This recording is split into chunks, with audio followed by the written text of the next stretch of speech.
오늘 본문은 이 고린도 교회를 향한 바울의 염려를 표현한 서신입니다. 이 바울이 이렇게 염려한 이유는 이 고린도 교회가 이제 회복이 되었지만 사실 아직도 고린도 교회를 넘어뜨리기 위해서 기웃거리고 있는 거짓 사도들이 있었기 때문에 그렇습니다. 그들은 이미 쫓겨난 신세였지만 아직까지도 그들은 오늘 본문의 말씀처럼 사단 광명의 천사로, 이 광명의 천사로 위장해서 언제든지 교회를 침투하려는 그러한 시도를 하고 있었기 때문이었고, 둘째는 이 영적인 교만이 있었기 때문에 알면서도 당했던 이 고린도 교인들의 영적인 미숙함 때문에 이 사도 바울은 계속적으로 염려를 했던 것입니다. 그래서 오늘 바울은 이 고린도 교회 교인들을 책망하기보다는 이 광명의 천사로 위장한 이 거짓 사도들의 실제적인 모습을 폭로해 버림으로써 이러한 자들이 다시 한번 교회에 들어왔을 때 너희들은 그들을 배척해야 되고 경계할 수 있는 그러한 힘을 기르도록 만들어주고 있는 것입니다. 그렇다면 바울이 오늘 증거하는 거짓 사도들의 모습, 사탄의 본문, 사탄의 그런 일꾼들, 사탄의 그런 본 모습은 어떤 모습인지, 또 그러한 어떠한 증거를 드러내야 거짓 사도들인지를 우리는 좀 알 필요가 있습니다. 먼저는 3절 4절 말씀을 보시겠습니다. 뱀이 그 관계로 하와를 미혹한 것 같이 너희의 마음이 그리스도를 향하는 진실함과 깨끗함에서 떠나 부패할까 두려워하노라. 만일 누가 가서 우리가 전파하지 아니한 다른 예수를 전파하거나 혹은 너희가 받지 아니한 다른 영을 받게 하거나 혹은 너희가 받지 아니한 다른 복음을 받게 할 때에는 너희가 잘 용납하는구나. 이게 무슨 말입니까?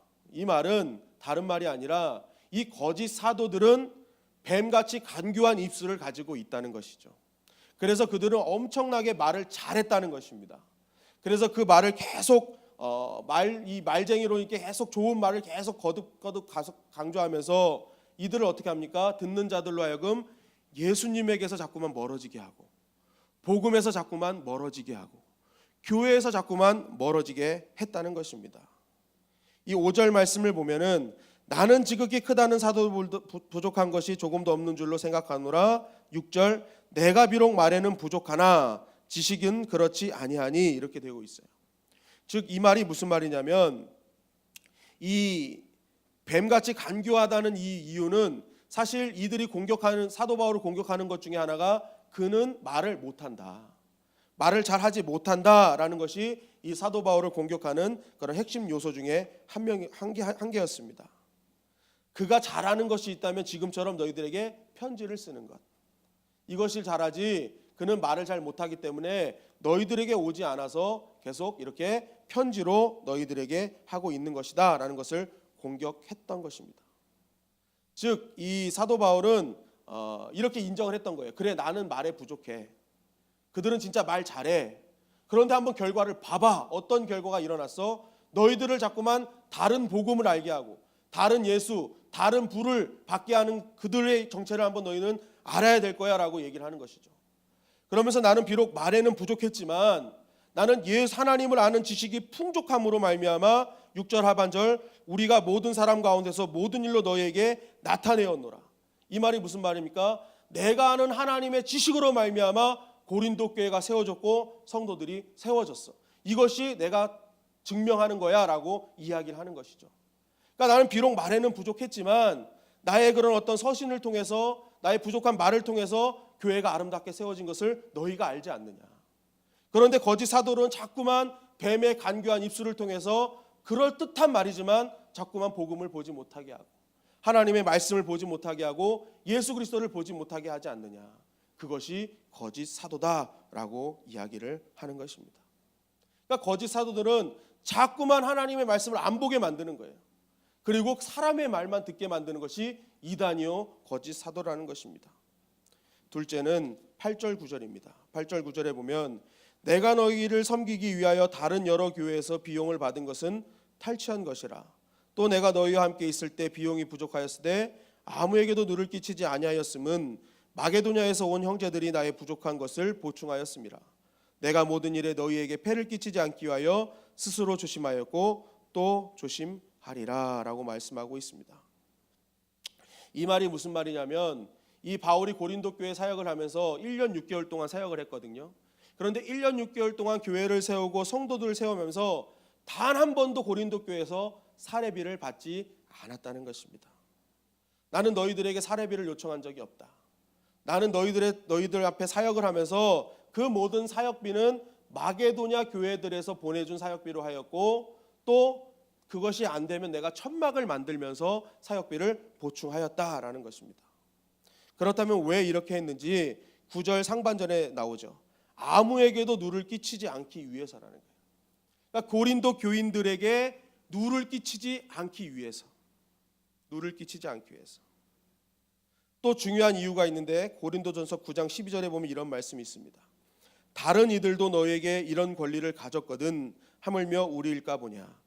그러나 우리가 이 권리를 쓰지 않고 범사에 참는 것은 그리스도의 복음에 아무 장애가 없게 하려 함이라.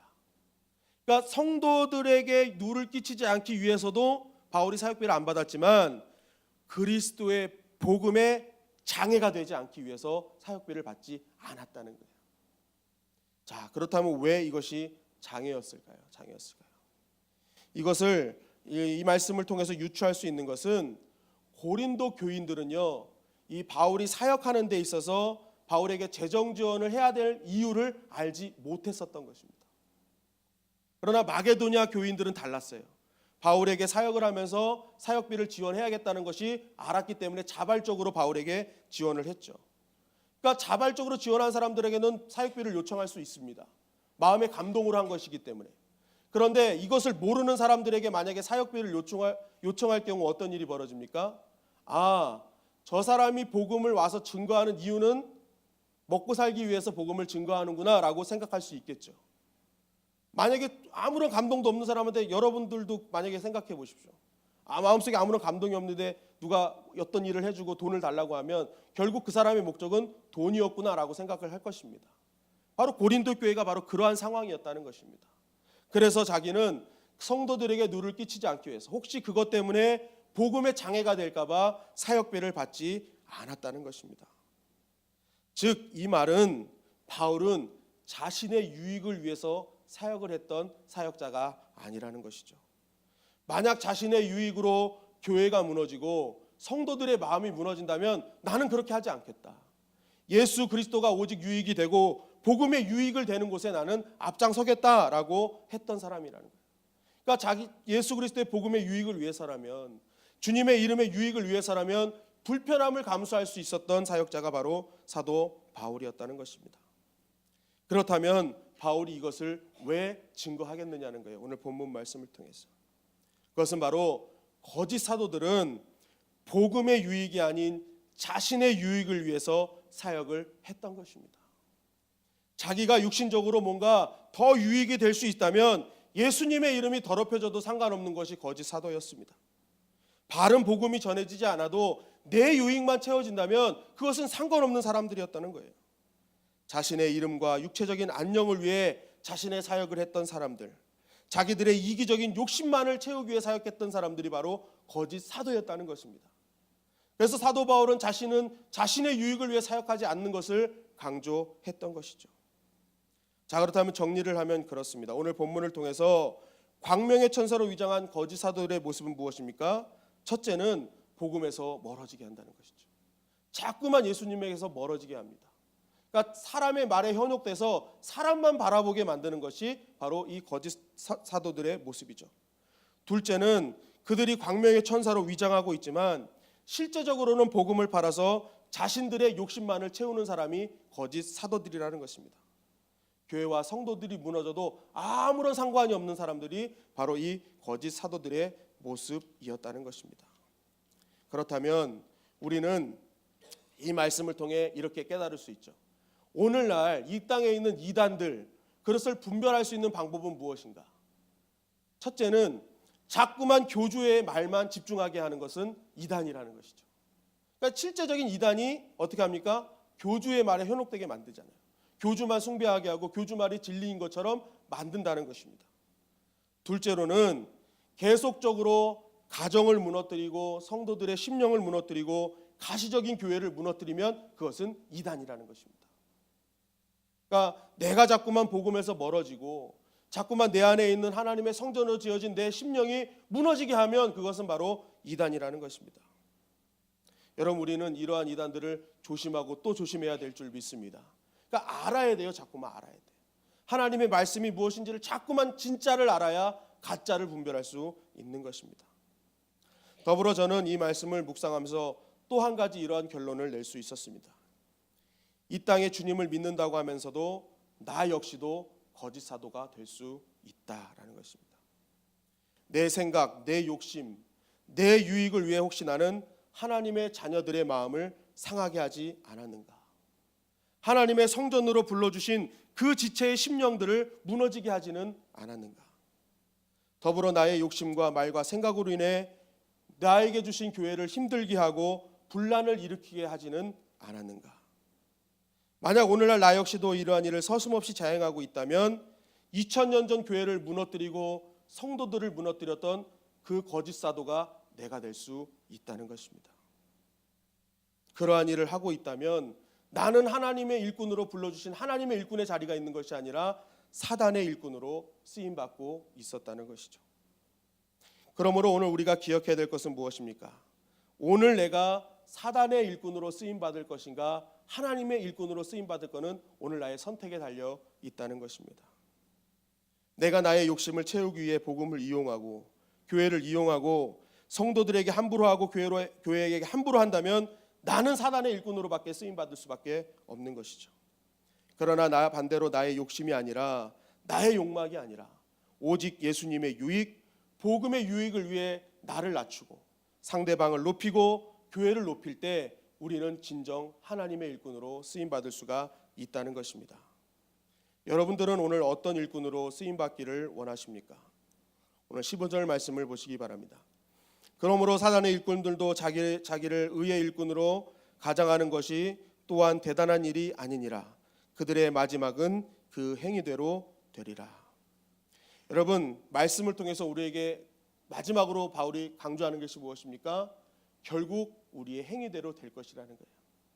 사단의 일꾼으로 쓰임받은 자는 결국 망하는 길로 보응받게 될 것이고 하나님의 일꾼으로 쓰임받게 되는 자는 하나님께서 예비하신 은혜와 능력과 복의 그런 행위의 복을 받게 될 것이라는 것입니다. 갈라디아에서는 이렇게 얘기하죠. 심은 대로 거둘 것이다. 그러므로 구원받은 우리들에게 정말 중요한 것은 이제 구원을 받을까 걱정할 것이 아니라 내가 이제 구원받은 자로서 하나님께 어떤 상을 받을까 우리는 생각해야 되어야 된다는 것입니다. 그렇기 때문에 지금 내가 무엇을 심느냐에 따라서 내가 무엇을 받느냐가 결정되는 것이죠. 여러분, 오늘 우리가 하나님 앞에 하나님의 유익, 교회의 유익,